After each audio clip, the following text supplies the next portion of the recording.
Всем привет! И сегодня я расскажу о том, почему попугай Корелла скрипит клювом, и опасно ли это.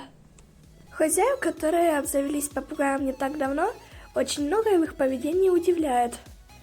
Это действительно очень интересные птицы со своими особенностями и повадками.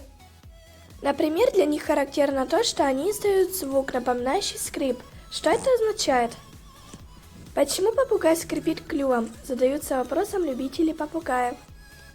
Обычно попугай скрипит клювом после еды. Птица усаживается на жердочку или ветку и начинает издавать своим клювом этот своеобразный звук, напоминающий скрип. Иногда птица скрипит клювом, даже когда это никак не связано с едой. Звук такой, будто он клювом семечки раскалывает, делятся наблюдением некоторые владельцы. Вот так вот скрипит гученька.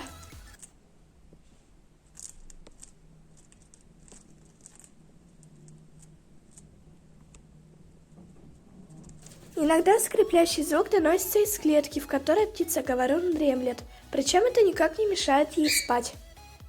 Но не стоит об этом переживать. Скрип абсолютно не связан с признаками нездоровья птицы.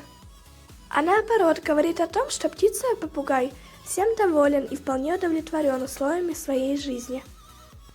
Это большой плюс хозяину, ведь он правильно заботится о своем любимце, о чем и свидетельствует этот характерный скрип клювом.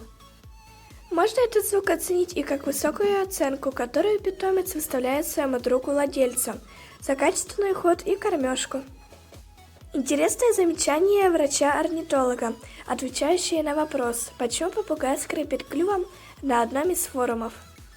Когда его пациенты попугая начинают издавать такой звук клювом, его сердце переполняется радостью, ему удалось полностью вылечить больных попугаев. Так что для него скрип птиц – доказательство того, что болезнь миновала. Это похвала ему как врачу от пернатых пациентов. Есть, правда, еще мнение, что таким образом попугай затачивает клюв, что тоже хорошо. В любом случае, скрип клювом для птиц – это вполне нормальное явление. Так они его чистят и при этом дремлят. Остается пожелать владельцам попугаев почаще слышать скрипящий звук клюва, довольного жизнью питомца. Всем пока, не забудь поставить лайк и подписаться на канал, если понравилось видео.